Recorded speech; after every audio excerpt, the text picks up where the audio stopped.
Hi and welcome back to my YouTube channel. In today's video, we'll be celebrating 60 years of human spaceflight.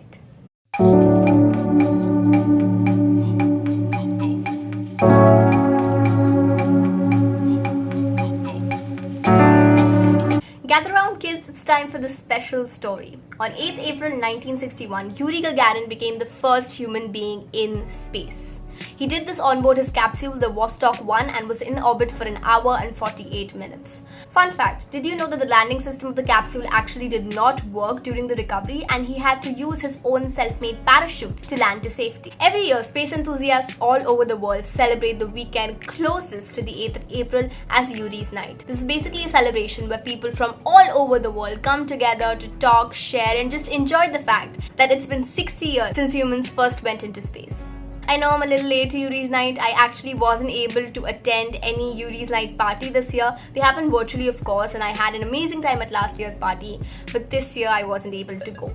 If you're interested, these are virtual meetups that happen every year, and if you're part of any such space organization, they'll definitely hook you up with something. If you're interested in attending one such party in 2022 now, you can just go to YouTube. There are live streams that happen every year where different space-related organizations come together and celebrate. But let's talk a little bit about this amazing epiphany that I had just today, which is why I'm impulsively recording this video, which is just the crazy fact that we are so lucky to be alive in this time and age where space technology has developed so much from the 60s, and we are potentially at a place where we can openly outright state that Mars is our next target. Let's refresh our histories a little bit. In 1903, the Wright brothers conducted the first test flight for a heavier-than-air aircraft, and just 60 years after that, Neil Armstrong landed on the moon. This exponential growth and development in aerospace technology is what drives the industries of today. In 1959, the Soviet Union created history for the first time by launching a satellite into orbit. Soon after that, in 1961, Mr. Yuri Gagarin became the first man in space, and after that, Valentina Tereshkova became the first woman in space. The other superpower at the time, America, wasn't that far behind. They had John Glenn, Alan Shepard, and Sally Wright, who became the first Americans in space and in orbit. This kind of combination of the Cold War and space race ensued all throughout the 50s and 60s, for the Soviets and the US tried to one-up one another. The Soviets were obviously the initial forerunners to this battle, having launched the first satellite, the first man, and the first woman in orbit. In the early 1960s, American President JFK announced that America was officially aiming for the moon and that they were going to land an astronaut on the surface of the moon. In 1969, as we all know, Neil Armstrong and Edwin Aldrin landed on the Sea of Tranquility on board their capsule, the Eagle, which gave us two of the most famous phrases of that century: the Eagle has landed, and it's one small step for man, a giant leap for mankind. The moon, however, acted as forbidden territory for the Soviets because they were not able to have any successful landing on the surface of the moon. Till date, America is the only nation to have landed human beings on the lunar surface. With the end of the space race, space agencies from different countries of the world begin to focus on the Earth-based applications of outer space. By this, I meant commercialization of the lower Earth orbits and satellites. The rest of the century was focused on developing applications of these satellites and improving life on Earth. This also included building up of the International Space Station, which is, fun fact, the most expensive thing humans have ever built. It's a whole entire laboratory 400 kilometers above the surface of the Earth. Also, did you know that you can track the International Space Station?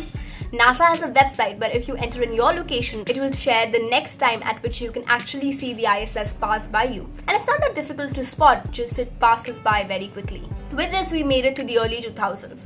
But in the 2010s, another new trend was seen in the aerospace industry, which was booming of the commercial industries in aerospace. We could see various billionaires who already had successful ventures investing their capital in the aerospace industry because they were well aware of the impact that the space industry had, not just on Earth, but also on our future.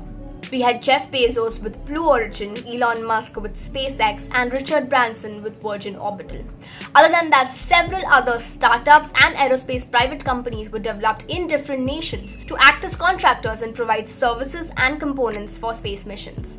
In 1961, when Yuri Gagarin became the first man in space, there were just two space agencies. Today, over 72 different countries have their own government agencies dedicated solely to space application and space use. Other than that, almost all countries in the world are home to startups and private industries that are working hand in hand with these government agencies. So we've made it to the 2020s, but what next? As we all know, currently most of the space agencies have set their eyes on the red planet. It is a well-known goal of our generation, which is called the Mars generation, that we are going to be landing a human being on the surface of Mars. However, right now agencies are planning missions to the moon to test the technologies that they've developed and see how these technologies fare in the longer run before actually taking the giant leap that is literally the red planet. Again, I want to end the video right where we started it. We are so fortunate to be able to live in such times. When I saw that video of Perseverance landing on the surface of Mars, I'm not ashamed to admit it, I cried. Because it was just this surreal thing that we were actually able to see that happening millions of kilometers away. And I'm pretty sure the best is yet to come. I talked to somebody a few days back, and what they said is always going to stay with me and motivate me to do what I'm doing. They said to me that this is the perfect time to join or consider joining the space industry.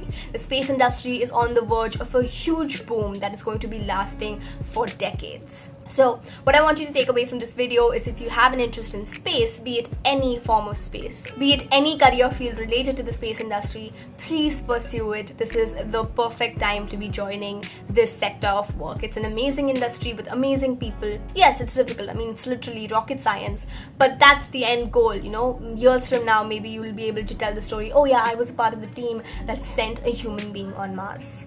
So that's it for today's video. I usually have a proper script planned out for videos like this, but today I just want to talk from my heart. I hope you enjoyed the video. If you did, consider subscribing, give this video a thumbs up, it really helps with the algorithm. Also, if you're somebody that's interested in the space sector, which is a big chance that you are, comment down below and tell me why you love the space sector so much. Yeah, thank you so much for watching. I'll see you in the next one. Bye.